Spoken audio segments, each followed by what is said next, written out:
Josh here. This was not going to be today's video, but Erik's Curiosa made an announcement, and so this is now today's video. Before we dive in, we are going to be talking about Gothic spoilers. So, if you don't want spoilers, now is the time for you to head out. For those of you who want to stay, before I really get into this video, I'm going to tell you right now, I had a lot of mixed feelings about this particular announcement. And obviously, because of who I am, they were more negative than positive at first. But, took some time, read everything that was available, read some reactions of people, waited for other people to point out some points of view that I hadn't thought about before I made this video. So, it's going to be a mix of positive and negative, and I think overall it's going to be balanced, but I do want to point out, very importantly, I had talked to a number of folks who had some pretty negative viewpoints about the announcement, but all of you should go thank David, aka Floating Skull, for talking to me and pointing out a number of viewpoints that other individuals I talked to did not express that were very positive for sorcery, for how this announcement impacts sorcery in a good way and could actually be very positive for the future of sorcery. So make sure you thank him. Be like, oh, look, you actually made Josh think about good things. So, the announcement. 3 new cards were added to the Dust Store, and all 3 of them are cards from Gothic. They all have alternate art. Very cool. We have seen 2 of these cards, but not the 3rd. The art, as usual, beautiful, excellent, wonderful pieces of art. That's what we've come to expect from sorcery. So the 3 cards that were added to the Dust Store, one was River of Blood. We have already seen this card. Already, it's a very good card. All healing is halved, rounded down. It's going to stack. I've talked about this. Man, it's a good card. So there it is. The next card, haven't really talked about this one. We have seen it though. I do like it. I do like the card. I just hadn't got around to talking about it yet. Fields of, I hope I pronounced this right, Fixus. I think it's Fields of Fixus. This card, the sight directly in front is silenced. So the sight directly in front of that sight is silenced. Also seems like a very powerful, well, maybe not powerful, it's probably a solid card. A solid card all around. It's going to have uses. Going to see play. Feels like a card that's at that level. And I will say, of the pieces that were revealed, this piece of art, I was just like, wow. The piece of art for Field of Fixus is absolutely beautiful. I cannot say enough about how beautiful this piece of art is. But then we get the 3rd card. The 3rd card that we haven't seen. Haystack. Haystack is an Earth site with Earth threshold. And it states that opponents' deck searches are limited to the top 3 cards.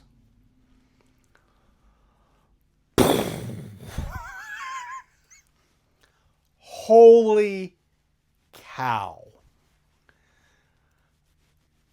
Wow. So let's just talk about the implications. And people are going to go immediately to the, oh my gosh, this card stops common sense. Yes, that's where you're going to go. But before we jump to that, what is a deck?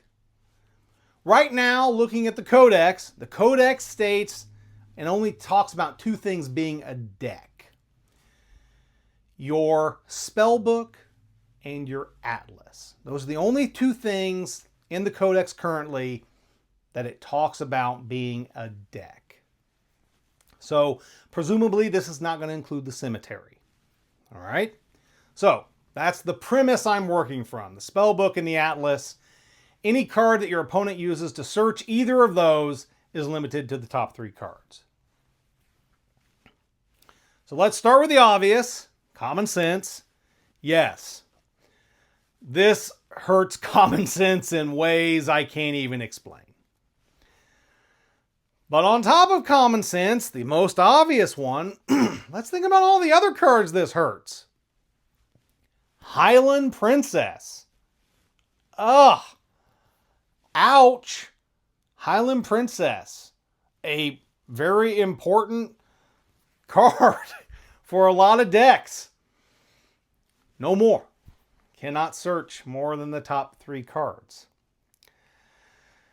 Then we've got Highland Falconeer. Another card. Bam. Dream Quest. Bam. So all of these cards that let you search your deck are now, I don't want to say they're worthless, but they are definitely not nearly as playable if a Haystack is out on the field. But then there's a few other cards that you really got to think about. Oh, well, what about Brother Knight, an Adept Illusionist that lets you search your deck for those copies? So now you're actually hurting that as well. But then there's 2 cards that you really got to think about because they actually impact. So if you play your Haystack, they actually protect you from 2 cards of your opponents. Grim Reaper and Feast for Crows. Both those cards. Boom. Oh, and let's not forget the card that a lot of people were very excited about until they read that fine print. The Demonic Contract. Boom. Haystacked. Man. So this card is going to fundamentally change a lot of sorcery because all the cards I named have seen play to some degree or another throughout the history of sorcery. Adept Illusionist is probably the card that has seen the least amount of play of those cards that I just named.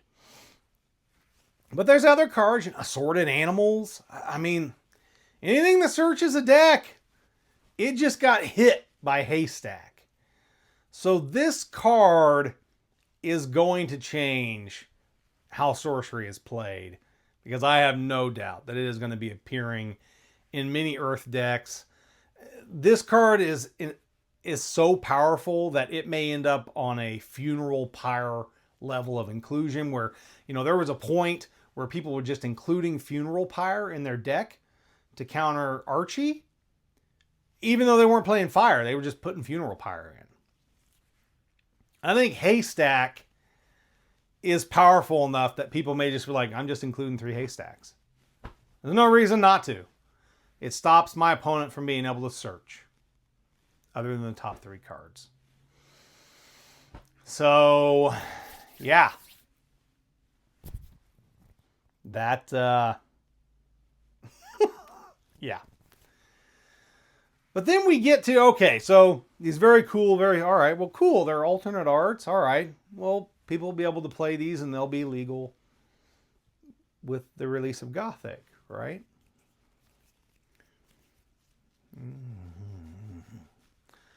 In the announcement, these cards will be legal for SCG Las Vegas. Whoa! Whoa! They're going to be legal for the Crossroads at SCG Las Vegas. Now, for those of you who have seen the channel and watched it, you know that my reaction to Swap being available for certain events was very negative. And Erik's Curiosa fortunately came up with a decent solution in my mind. It wasn't perfect, but it was better than nothing. Better than the situation I was afraid we were going to end up in as a community with Swap. And for the record, I have talked to players that use Swapped at Crossroads events, and they have told me that that card has been pivotal for some of their victories during the course of the event. So having access to Swap did matter. So now we have these cards from Gothic that are going to be legal for SCG Vegas. Now that's kind of the last Crossroads event of the year. So it's not like there's some big events in, and then come December 5th, we all have Gothic and we all have access to these cards anyhow. So it's not a huge deal. But for that one event, this is big. It's a Haystack being around. River of Blood. That card is amazing. It shuts down so much stuff. And honestly, Fields of Fixus, I think Fields is going to be that. Yeah, now we have two Fields. Fields of Fixus, Fields of Camlin. So Fields of Fixus, Fields of P. Fields is probably going to see play too. So, these three cards are really going to, I think they're going to change what people decide to play in Vegas. So it'll be really interesting. But the thing is, we're never going to get to really see much about how this distorts anything because we're getting Gothic December the 5th. So it's not going to be that long of a time. Now, all that said, yes, it's going to affect SCG Las Vegas. So be prepared for these three cards if you're going to SCG Las Vegas because they're going to be out there. I am telling you right now, people are ordering the copies of these cards as soon as they can get them. Now you may say, oh wait, well, how much dust do they cost? And that's what I want to talk about. So my biggest negative thing with Swap was availability. Availability was where I was like, this is a problem. Availability is a problem. And even now, the cost of Swap on the secondary market is very, very high. Availability is still very difficult. And, if you go to the one event, you can do the trade-in, you can do the swap and get a copy. So if you're lucky enough to go to a couple, maybe you've got two, right? I don't know that anyone was able to get three by just going to events. Maybe there are a few people who have, I don't know. But still, very hard to come by a play set of three. So that's still, even though we had the solution that was provided by Erik's Curiosa, I still don't think it was a perfect solution. Putting these cards on the Dust Store is overall, I think, a better solution because anyone can order them now. Anyone can get them. But my thing was, oh my God, how much dust? How much dust are these things going to cost? And Erik's Curiosa, thank you, 200 dust for a play set of any one of these cards. So if you want each card, you want a play set of each, 600 dust. Now, some of you are already saying 600 dust. 600 dust, that's not easy to come by, especially if you don't have a place where you can go play regularly, where you can get dust through play. 600 dust, that's 6 boxes. That's not exactly cheap. But here's the thing. I was afraid Erik's Curiosa was just going to offer foil versions, which are 1,200 dust. So 1,200 dust for a set. I think it's a set. I hope it's a set. I think it's a set. Yeah, it's a set. So a set for 1,200. I was like, oh man, if that was what it was, this video, yeah, I'd not be a happy Josh. There'd be angry Josh. So 200 dust for the non-foil version. I think that's reasonable. If you're not going to be playing, air, then you don't need to get the fields right away. So really you might be able to get away with just getting one or two of these for the deck that you intend to play at Vegas. Also, again, it's really only for the one event. So this only impacts a very small portion of the community. So it's not like it's all of us. It's not like, you know, at your local scene, you're the one that has these cards. You know, local events can be like, we're not letting these cards in until December 5th. So it's really just this one event that we're looking at, which again makes it feel a little bit better. All that being said, even though 200 dust for a set, awesome. The shipping. I get the cost to do this, right? I mean, the cost of manufacturing these cards, I don't think is that great, but it's, you know, someone's got to package them, someone's got to ship them. So, you know, there's a lot of logistics involved.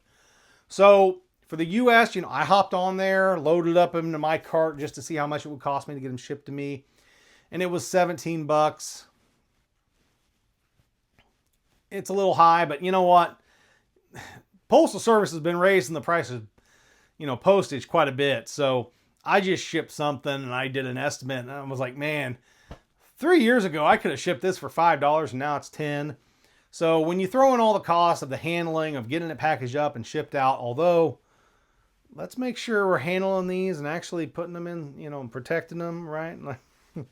Yeah. Just so that, you know, they're shipped out nicely and they don't come damaged. If that's, you know, $17, I'm like, all right, fine. Everything's more expensive. What are we going to say? But then I look at the cost internationally. And that's where, yeah, that's where I'm like, man, if you're an international player that's going to come to Vegas, this really hurts. I talked to a couple of international players and said, hey man, can you just tell me how much would it cost? How much does it say? It was like $40 to $60 to have this thing shipped over to them. And then there may be custom fees. Who knows how much that is? Another 10, 20 bucks. I don't know. So you throw all that on top of, you know, let's say you didn't have any dust. Then you got to go and, you know, try to acquire dust, either, you know, going to the secondary market for dust or whatever. How much money are you going to have wrapped up to get these cards for the Vegas event? So, but again, the thing that I'm trying to tell myself personally is, look, it's just the one event. And then we're going to have it. So it hurts for the one event.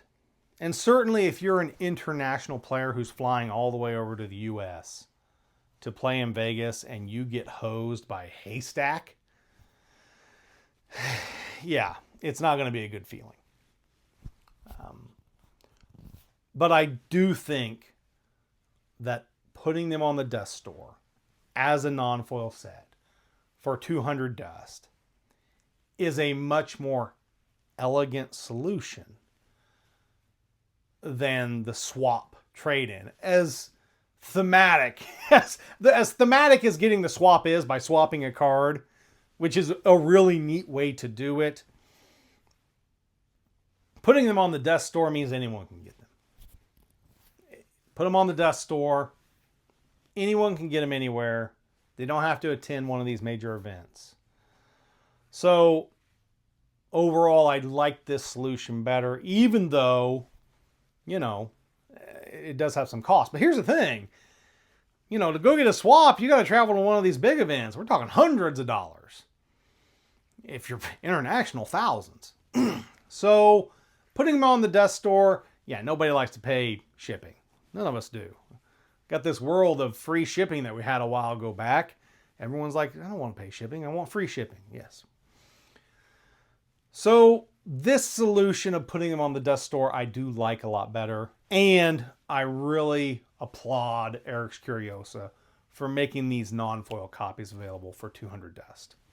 I do think that that is just very kind of them to do it that way, to make sure that there's availability. And I know some people will still argue that 200 is too much. But we got to give them a pass sometimes, guys. This is a good solution to a difficult problem. Now, some may say, well, they just didn't have to do this at all. Oh, okay. Well, hang on. We're going to get to that. We're going to get to that. So let's talk about the release of these cards in this way and how it affects like the meta and that type of thing. So Haystack impacts so many decks, so many strategies. So does River of Blood. So does Fields of Fixes. And the real problem that with the players that I talked to and saw talking, the thing that they really didn't like about these three cards being introduced in this way was that it looks like it heavily favors aggro decks. And if you're not playing aggro, i.e. a lot of fire, it's going to make it very difficult to play with another deck. And you're like, well, okay, well, what do you mean? All right, so here's the thing. So let's think about how did you deal with Jihad when playing, when you had your opponent played Jihad, they're playing aggro, they played Jihad, you common sense, you went and got your disenchant. Not going to be able to do that. Okay, and then you're like, okay, well, aggro, when you're playing, you're like, all right, well, there's one of the ways to kind of, I know there's a lot of aggro in the field. I'm going to play Pebbled Paths. Pebbled Paths stops charge. That's really going to dampen that aggro. Well, now, if they include Fields of Fixes, now they're going to silence my Pebbled Paths. So now I can't do anything with that. River of Blood, halves all healing. So, no Angel's Egg, no Ring. Vampires are significantly weakened since River of Blood stacks, right? Divine Healing. All those cards just get boom.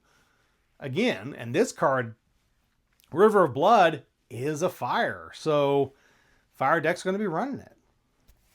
So it really does, these three cards being dropped into the mix for SCG Vegas really does seem to favor aggro decks. Now the good news is we've got another 300 plus cards coming in December that we don't know yet. So,